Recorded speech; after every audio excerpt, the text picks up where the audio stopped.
Listen in.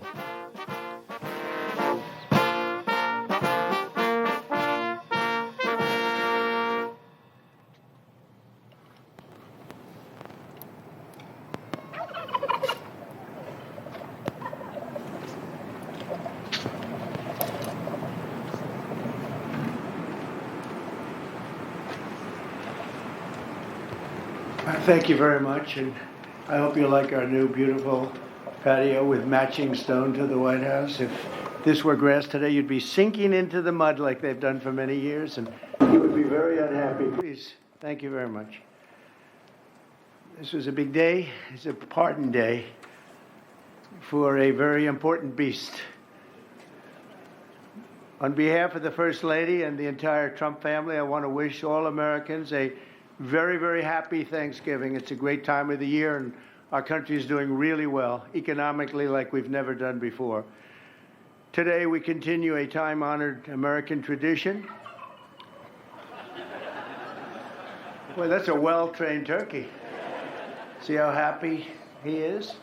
In a few moments, I will grant a full, absolute, and unconditional presidential pardon to two handsome Thanksgiving turkeys, and this is their lucky day. This is a lucky day for them. But before going any further, I want to make an important announcement, because you remember last year, after a thorough and very rigorous investigation by Pam Bondi and all of the people at Department of Justice, the FBI, the CIA, the White House Counsel's Office, and the Department of Everything. We have a Department of Everything. You know what that is? I think that's called the White House. Into a terrible situation caused by a man named Sleepy Joe Biden. He used an autopen last year for the turkey's pardon. So I have the official duty to determine, and I have determined, that last year's turkey pardons are totally invalid, as are the pardons of about every other person that was pardoned, other than, where's Hunter? No, Hunter's was good. That was the one pardon, Pam, that was good, right? The rest of them are all invalid. I don't know what the hell you're going to do about that, but now we're going to take a little of the joking. That is a mess. But they're hereby null and void. The turkeys known as Peach and Blossom last year have been located, and they were on their way to be processed. In other words, to be killed. But I have stopped that journey, and I am officially pardoning them, and they will not be served for Thanksgiving dinner. We saved them in the nick of time. This one has plenty of time, but they were saved in the nick of time. We're thrilled to be joined today by Vice President J.D. Vance, Second Lady Usha Vance, their daughter Mirabelle, and along with Attorney General Pam Bondi, Secretaries Marco Rubio, Scott Bessent, Pete Hegseth, Brooke Rollins, Howard Lutnick, Linda McMahon, Scott Turner, Administrator Lee Zeldin, who's done a great job. A nuclear power plant gets approved in less than a week. Okay? I'm only kidding, but pretty close to that. And we have more. Where's Lee? Stand up, Lee. One of my great superstars. Thank you. It used to take 20 years before you got rejected when you put in an application. Now we're doing them in a matter of weeks, right? And that's why we have the biggest plants anywhere in the world. We're leading in AI. We're leading in everything. Our auto plants are pouring back into our country. Wait till you see the jobs coming with them. But many of them are under construction, but Lee's done a great job in getting those approvals. I appreciate it very much. FBI Director Kash Patel, who's been very busy doing a great job. Also, thank you, Kash. Along with members of, you got a following, Kash. Along with members of Congress, and in particular, I want to mention Jason Smith and David Rozier. Where are those two guys? Come on, stand up, fellas. What good people. Jason knows more about the tax code than any living human being. He knows so much, we don't even want to hear about it, right? Too complicated. We're going to make it a simpler code. But we did in the great big beautiful bill. It was just passed. Your imprints all over that, and it's amazing. The biggest tax cuts in the history of our country for middle-income people. The biggest tax cuts in the history of our country for middle-income people. And the biggest jobs bill ever passed. and nobody thought we could get that one done. I'm glad. We actually put 4 years, actually probably 8 or 10 years, but we put 4 years worth of material into one great, big, beautiful bill. So that worked out very well, and I want to thank everybody for working on it. JD, that was a great, well, you know, we were going to do it in small bills. We're going to have 18 bills and do it along the process. I'm glad, Scott, that we got it done, because dealing with these Democrats, I think that was our one shot. But we have it all in one great, big, beautiful bill. Thanks as well to the chairman of the National Turkey Federation and the CEO of Butterball. That's a big deal. Jay Jandren. Where's Jay? Thank you. Stand up, Jay. Thank you very much. Along with his wife, Leslie, and their 3 children, as well as the farmer who raised these 2 magnificent birds, Travis Pittman and Wayne County, North Carolina. I won Wayne County by a lot. That means you had to vote for Trump, I think. I won by 92%. I like Wayne County. They're doing all right, right? And this is like a record-setting turkey that's going to be saved. The turkeys being pardoned today go by the names of Gobble and Waddle. When I first saw their pictures, I thought we should send them, well, I shouldn't say this. I was going to call them Chuck and Nancy. But then I realized I wouldn't be pardoning them. I would never pardon those 2 people. I wouldn't pardon them. I wouldn't care what Melania told me. Darling, I think it would be a nice thing to do. I won't do it, darling. These are 2 of the largest turkeys ever presented to an American president, over 50 pounds each. It's the largest we've ever had. And those are big turkeys. Are they as good as the normal-sized turkey? Better or as good? Do they tend to be a little fatty, maybe? No, he said no. He knows the turkey business. Anyway, despite their size, Secretary Kennedy has formally certified that these are the first ever Maha turkeys. I don't know if I agree with that. These are Maha. In other words, they could be fat, but they're still Maha. They've been fattened on a steady diet of grass, beef, to allow the smoothies and all of the other things that they've been eating for this occasion. This was a really big occasion, but they've eaten every fattening food that you can eat. We wanted to really make them special, and they really are. They're like record-setting. I've never seen a turkey that big before. Are they violent at all? Will they attack as I walk over? Because if they were, I'll stay right up here. But as you know, we're a tough on crime administration. We are tough on crime. You know, our border had 0 people coming in for the last 7 months, right? 0. I mean, even I find that hard to believe. They had millions and millions of people pour into our border from prisons, from mental institutions, gang members, drug dealers. They poured in to our country like we were stupid people. We're not stupid people anymore.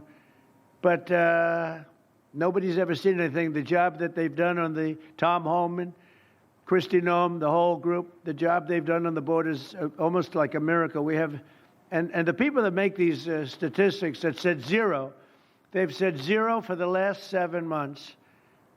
It has to be like a few people got in, but they say 0. And they're radical left Democrats to do the scoring.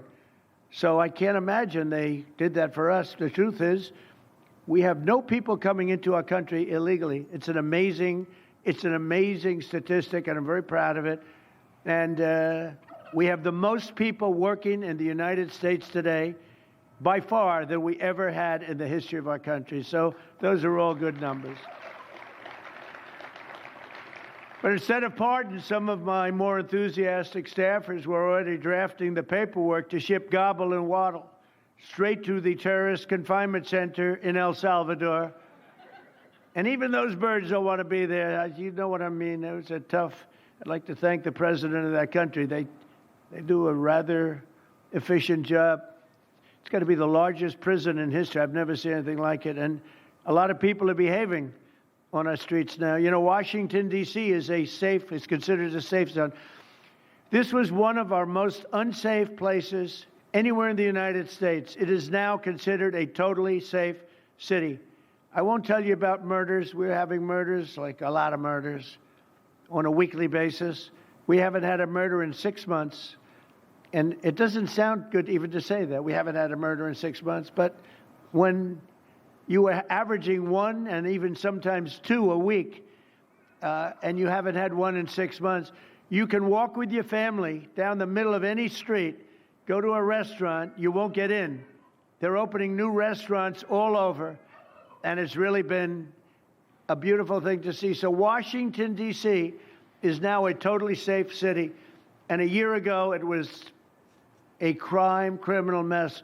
We removed, Pam, 1,700 people, career criminals, and people that came to this city from Venezuela and many other places. They were let out of prisons, and they came here. They were Tren de Aragua, a lot of Tren de Aragua, that's from Venezuela. And we got them all the hell out of our country, or they're in prisons now. And you can walk down any street in Washington, and you're going to be just fine. And I want to thank the National Guard. I want to thank Pete Hegseth. The job you've done here is incredible. And I hear you having the same kind of success in Memphis, Tennessee, where you had an even worse situation. And Memphis crime is down 64% in 3 weeks. And by the time you have 4 or 5 weeks, you're going to have it down almost where there won't be crime. And we could do that in Chicago, by the way, if they would let us. If the mayor was a low IQ person, but he should understand this. This is a very serious thing. You saw all the crime that took place last night, the night before. The woman with the burning, they burned the woman. To be talking about that now, they burned this beautiful woman riding in a train. A man was arrested 72 times. 72 times, think of that. And they'll let him out again. The liberal judges will let him out again. But we're ready to go. You know, we've been moving toward Chicago. We have a governor that thinks it's wonderful that only like 7 people were killed this week. But we are moving toward doing it, and we're going to, if crime gets, it's horrible what's happening in Chicago. We could make Chicago a safe city in a period of 4 weeks. In a period of 8 weeks, 9 weeks, 10 weeks, it would be totally safe. And the people of Chicago want us to go there. And if you look at the crime that's taken place in Chicago in the last 2 weeks, just take a look. It's on the front page of every newspaper. It's out of control. The mayor is incompetent, and the governor is a big fat slob. He ought to invite us in, say, please make Chicago safe. We're going to lose a great city if we don't do it quickly. Make Chicago. We'll do the same thing as we did in D.C., the same thing as we did everywhere we've gone. It's become almost instantly safe. And I want to do it in Chicago. So, Governor Pritzker, if you're listening, let's get your act together. Invite us in. We're going to make your place so safe. You're not going to have these crimes that are making the newspapers and the front page of every newspaper and television story, news story. We'll make Chicago a safe place very quickly. I looked at the various cases, granting mercy, discovering that the terrible trauma that everyone's going through. And I had a little bit of a Pritzker joke. I was going to talk about Pritzker and size, but when I talk about Pritzker, I get angry because he's not letting us do the job. So I'm not going to tell my Pritzker joke. They have a very cute little joke, you know. Some speechwriter wrote some joke about his weight, but I would never want to talk about his weight. I don't talk about people being fat. I refuse to talk about the fact that he's a fat slob. I don't mention it. On a more serious note, as we gather around the dinner table, I'd like to lose a few pounds too, by the way. And I'm not going to lose it on Thanksgiving, I can tell you that, because I'm going to have a turkey, but it's not going to be that one. I hope all Americans will have the chance to enjoy the fellowship of family and friends and renew our faith in God's providence. 1 year ago, we were a dead country 1 year ago. The King of Saudi Arabia said it to me. He said it to me actually 4 months ago when I was in Saudi Arabia, Qatar, UAE. He said, you know, 1 year ago, the United States was a dead country, and now you've got the hottest country anywhere in the world that do. We're the hottest country. We have $18 trillion being invested. As of now, we're not even close to being 1 year. The most ever was $2 trillion for a certain country I won't name when during the last administration. In 4 years, they had less than $1 trillion being invested in the country. In 9 months, we have over $18 trillion. It's a number that nobody has ever even thought possible. And that's in building plants and building so many things, investments in our country. Nobody's ever seen anything like it. But we have more people working. We have more people praying. The churches are coming back. I don't know if you've been reading that story, but religion is coming back to America. Some people say, oh, why would you mention that? To me, that's a big deal.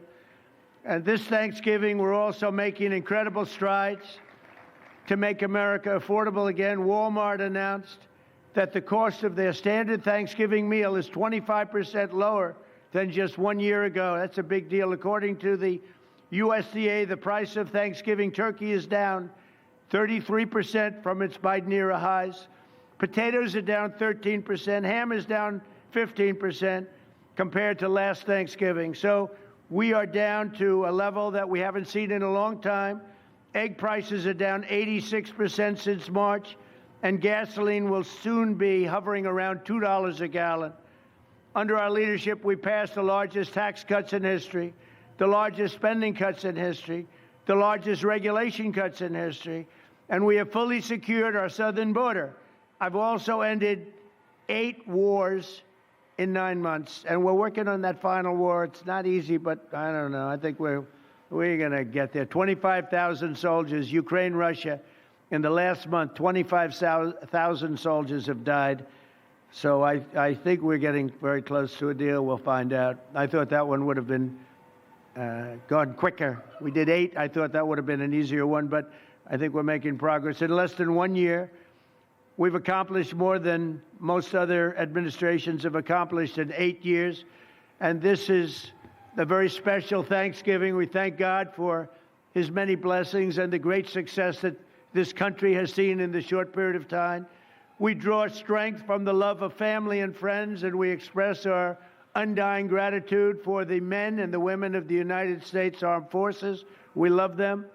We pray that peace and prosperity will continue to bless our land, and together we'll really just keep this great drive going to make America great again. MAGA, I think it's the greatest expression in the history of politics. Make America great again.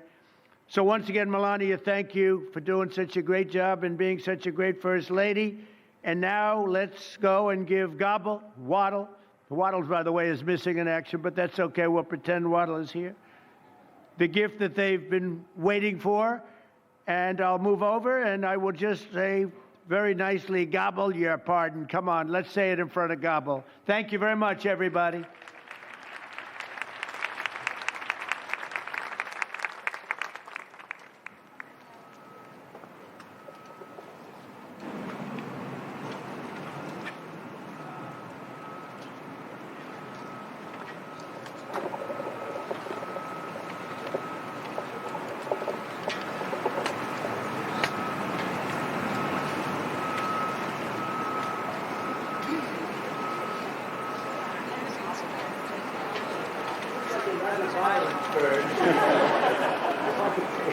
Anyway, are you ready? Gobble, I just want to tell you this, very important. You are hereby unconditionally pardoned. Praise the Lord. Praise the Lord. That's good. Beautiful. That's nice. Who would want to harm this beautiful bird? That's good. That's good. Thank you very much. Fantastic job. Thank you very much. Thank you. Thank you very much, everybody.